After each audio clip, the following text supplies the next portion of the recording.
आज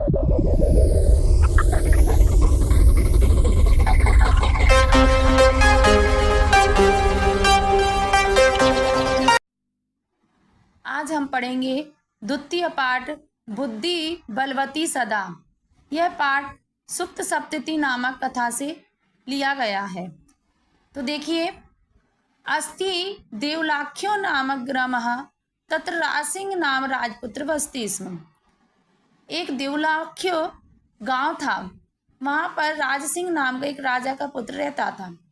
एक बार केनापि आवश्यक कारणेन, किसी आवश्यक कार्य से, तस्य भार्या, उसकी पत्नी बुद्धिमती, भार्या यानी पत्नी, बुद्धिमती उस पत्नी का नाम था, पुत्र द्वयोपेता, अपने दोनों पुत्रों के साथ, पितुगृह प्रति, अपने पिता के घर की ओर, चलिता यानी चली दी। मार्गे, रास्ते में, गहन कानने, घने जंगल में, सा एक व्याघ्र दर्दर्शा, उसने एक गहन कानने यानी घने जंगल में, कानन जंगल या वन का पर्यायवाची है। इससे पहले पाठ में भी हमारा कानन शब्द आया था। सा एक व्याघ्र दर्दशा, उसने एक बाघ को देखा। सा व्याघ्रम गच्छन्त दृष्ट्वा, उसने बाघ को आते हुए देखकर, व्याघ्रम आगच्छन्त मतलब बाघ को आते हुए देखकर, धाष्ट्यात् पुत्रौ चपेटया प्रहत्य जगात, अपने पुत्रों को क्रोधित होकर धृष्टता के साथ चपेटिया यानी चांटा से प्रहार करती है। जगात यानी कहती है, कथम केशव, कथमे के कसौ व्याघ्र भक्षणाय कलहकृत, तुम क्यों इस बाघ के लिए भक्षणाय, बाघ खाने के लिए कलह कर रहे हो। अयम एक स्ताव द्विभाज्य, मैं इसके दो टुकड़े भुज्यताम यानी कर दूंगी।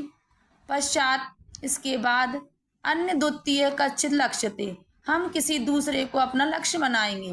मतलब वह स्त्री अपने डर पर काबू पाने के लिए अपने पुत्रों को चांटा मारती है और कहती है, तुम इस बाघ को खाने के लिए क्यों झगड़ा कर रहे हो, मैं इसके दो टुकड़े कर देती हूँ, तुम अभी खा लो, उसके बाद मैं फिर किसी दूसरे को ढूंढ कर लाऊंगी। इति श्रुत्वा, यह सुनकर, व्याघ्र मारी कदीयचिन्मिति मतवा व्याघ्रो भयाकुल चित्तो नष्टः, ये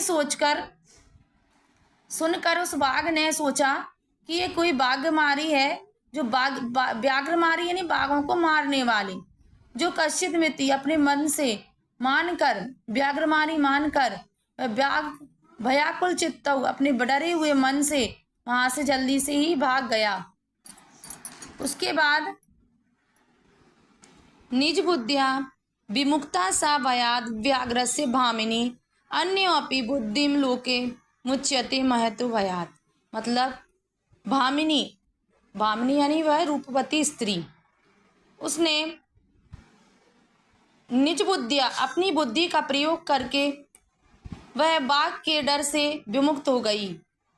इसी प्रकार अन्य लोग भी बुद्धिम लोके, इस संसार में अपनी बुद्धि का प्रयोग करके, मुच्यते महतो भयात, बड़े से बड़े भय पर भी विजय प्राप्त कर सकते हैं, यानी बड़े से बड़े भय का सामना कर सकते हैं।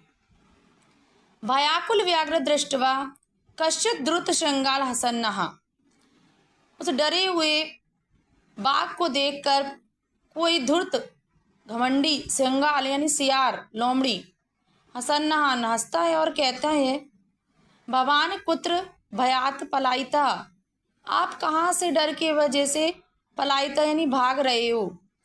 व्याघ्र, बाघ कहता है, गच्छ गच्छ जम्बुक, जाओ जाओ जम्बुका, जम्बुका उस सियार का नाम है।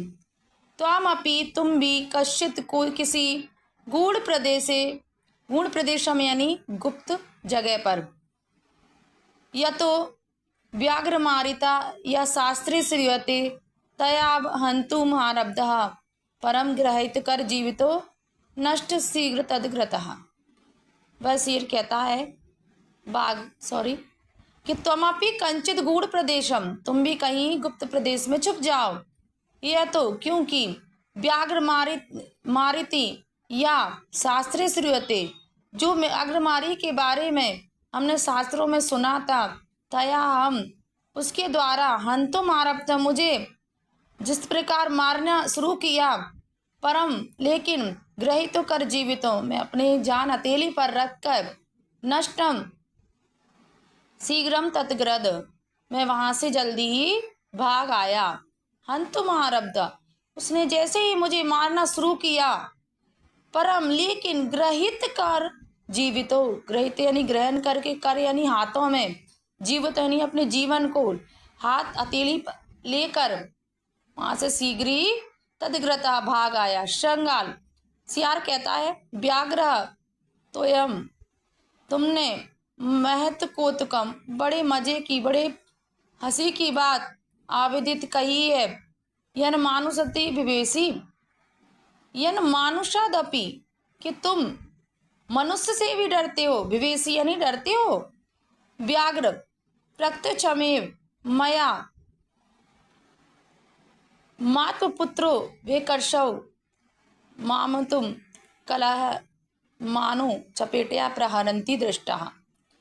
वाक कहता है, प्रत्यक्ष में मेरे सामने ही मया, मैंने मात उस पुत्र विकर्षौ, उस स्त्री के द्वारा अपने दोनों पुत्रों को, माम तुम कलह मानो, मुझे खाने के लिए झगड़ा करते हुए देखा, और चपेटा प्रहरंती दृष्टा, और उसकी माँ द्वारा उनको चपेटे यानी चांटे मारते हुए, चांटे से प्रहार करते हुए देखा। जम्बू का वह सियार कहता है, स्वामी यत्र अस्ति स धूर्त तत्र गम्यताम, जहाँ पर वह घमंडी है वहाँ तुम जाकर, फिर से जाकर देखो। व्याघ्र तब पुनः तत्र गंतव्य सा सम्मुख क्षिप्यते, यदि मैं दोबारा वहाँ पर गया और वहाँ पर दोबारा से वो मेरे सम्मुख आ गई, तई त्वया अहम हंतव्येति, तो तुम मुझे मार देना। व्याघ्र बाघ कहता है, सगाल यदि त्वं मां मुक्तायासि तदा बेल्यप्य मेला स्यातः, हे स्यार यदि तुम मुझे तदा बेलाप्य वेला स्यात, यदि तुम मुझे वहाँ पर छोड़कर जाओगे तो शर्त नहीं रहेगी। मतलब वह सियार से कहते हैं, बाघ कहता है कि सियार यदि तुम मुझे वहाँ से छोड़कर भाग आए ना, तो शर्त नहीं रहेगी, मैं तुम्हें मार दूंगा। जम्बू कहा कहता है,